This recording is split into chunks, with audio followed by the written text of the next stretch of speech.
En primer lugar, me gustaría contarte que el tema del aborto va mucho más allá de la iglesia, de la Biblia, incluso de la religión o de la moralidad. Es un tema de humanidad. Es un tema en el cual ponemos en juego el destino de nuestra raza humana. Por lo tanto, te invito a que lo reflexionemos con altura de miras y con seriedad. Por eso he querido traer dos momentos.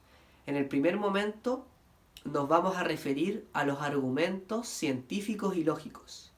Y en un segundo momento vamos a recurrir a la palabra de Dios para ver qué es lo que Dios nos dice acerca de esto. Comencemos. El primer argumento que te quiero presentar es mi cuerpo y por lo tanto yo decido. Este argumento se cae porque, según la opinión científica, el cuerpo de esa criatura que está dentro del vientre es distinto al de la madre. ¿Por qué?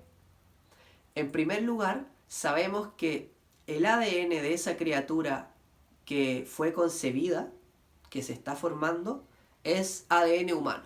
Por lo tanto, sabemos que es humano. Pero en segundo término, sabemos que el ADN que tiene esa criatura es diferente al que tiene la madre. Por lo tanto, podemos saber que es un ser distinto al de la madre. Y decir que es su cuerpo sería una falacia, es una mentira. El segundo argumento que te quiero presentar es que esa criatura o feto no es un ser humano.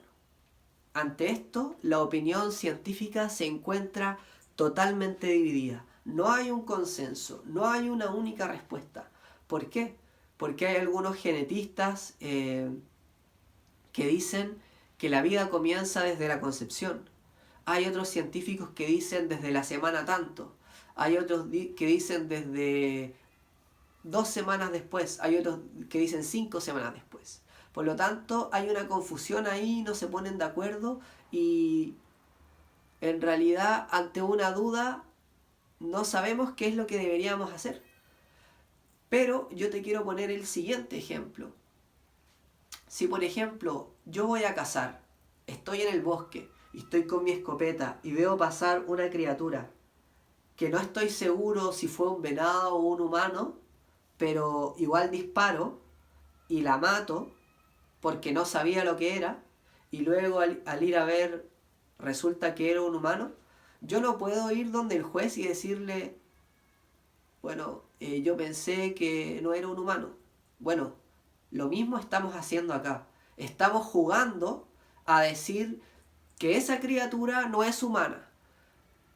Estamos jugando a decir que a partir de X semanas sí es humano y antes de esa no es humano. Pero no tenemos certeza, porque la opinión científica está dividida, como lo dijimos. Y ante una duda, ¿qué es lo que deberíamos hacer? ¿Qué es lo que deberíamos haber hecho con la escopeta? No haber disparado hasta estar completamente seguros. Y el tercer argumento que te quiero presentar es ¿qué haríamos ante una violación? Porque claro, es injusto obviamente que una persona que haya sido violada y haya quedado embarazada tenga que seguir con su embarazo, con todo lo que ello implica. Costos, va a tener que asumir su maternidad sola, etcétera, etcétera.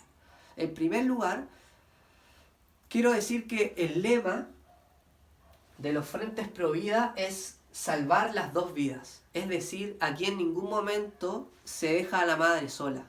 Hay centros que ayudan a las madres a que puedan conseguir recursos económicos, a que puedan darlas en adopción incluso antes de nacer. Por lo tanto, hay alternativas. Pero más allá de eso, lo que estamos haciendo acá sería justificar un crimen por otro crimen. Es decir, porque el sujeto A comete un crimen contra el sujeto B, una violación, estamos queriendo legalizar otro crimen, que el sujeto B cometa un crimen contra un sujeto C, que en este caso sería el bebé. El bebé es un inocente, no ha hecho nada malo. y estamos diciendo que porque él comete un crimen con este otro, él tiene el derecho de cometer un homicidio y un asesinato contra esta otra criatura. En ninguna parte del mundo hemos visto que porque alguien me robe o alguien me golpee, yo tengo el derecho de cometer otro crimen. Hay otros mecanismos para hacer justicia. Por ejemplo, la cárcel, por ejemplo, multas, etcétera. Va a depender del crimen, obviamente.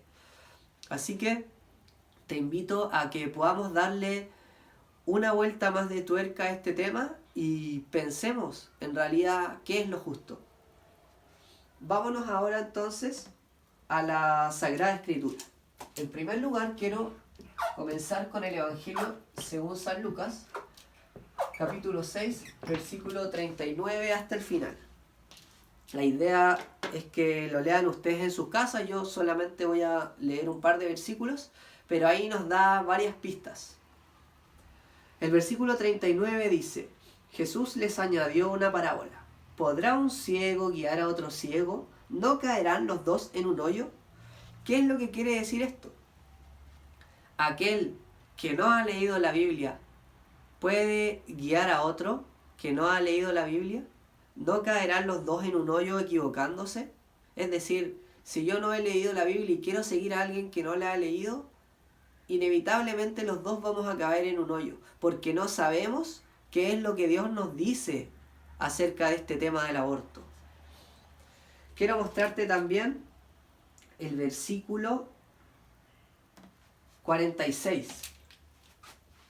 Aquí esto mismo, versículo 46, dice: ¿por qué me llaman Señor, Señor y no hacen lo que digo? Es decir, no podemos decir que somos seguidores de Cristo, no podemos decir que creemos en Dios, que creemos en el Señor, si no hacemos lo que Él nos dice. ¿Y cómo vamos a saber lo que Él nos dice si no leemos su palabra? A esto iba el versículo 39, cuando nos dice que un ciego no puede guiar a otro ciego. ¿Cómo lo hacía la iglesia primitiva? ¿Qué es lo que hacía? Nos vamos a ir a Hechos de los Apóstoles, capítulo 2, versículo 42. Dice: acudían asiduamente a las enseñanzas de los apóstoles. Es decir, se formaban, ¿cierto? Iban donde los apóstoles a aprender qué es lo que ellos tenían para enseñarles, porque eso era lo que Dios les había enseñado. A la comunión, a la fracción del pan, por lo tanto iban a misa, y a las oraciones. Por lo tanto tenían una vida de oración, iban al grupo de oración, ¿cierto? Y se formaban acerca de la palabra de Dios. Ellos eran obedientes. Entonces, vamos al grano ahora. ¿Qué es lo que nos dice Dios sobre el aborto? En Jeremías capítulo 1 versículo 5 dice: antes de haberte formado yo en el seno materno, te conocía. Cuando fue la concepción, antes de que hubiese sido la concepción, Dios ya te conocía. Y antes que nacieses te tenía consagrado. Es decir, cuando eras un feto, ya te tenía consagrado. Yo, profeta de las naciones, te constituí. ¿Qué creen que va a pasar con aquel que se hace cómplice del asesinato de un consagrado de Dios? También vemos en Primera de Corintios, capítulo 15, versículos 25 en adelante, que nos da una profecía. Nos dice en el versículo 26, el último enemigo en ser destruido será la muerte. Sabemos que estamos viviendo una cultura de la muerte, ¿verdad? Porque en todas partes del mundo se está legalizando este asesinato. Pero al final Dios se burla de la muerte. En el versículo 54 hasta el 56 nos dice: ¿dónde está, oh muerte, tu victoria? ¿Dónde está, oh muerte, tu aguijón? El aguijón de la muerte es el pecado, y la fuerza del pecado, la ley. Eso es lo que vemos ahora, que el pecado toma fuerza a través de la ley, y gracias a la ley ellos pueden hacerlo libremente. Pero ya sabemos desde el Génesis que todo aquel que pasa por encima de la ley de Dios tiene ganada su muerte.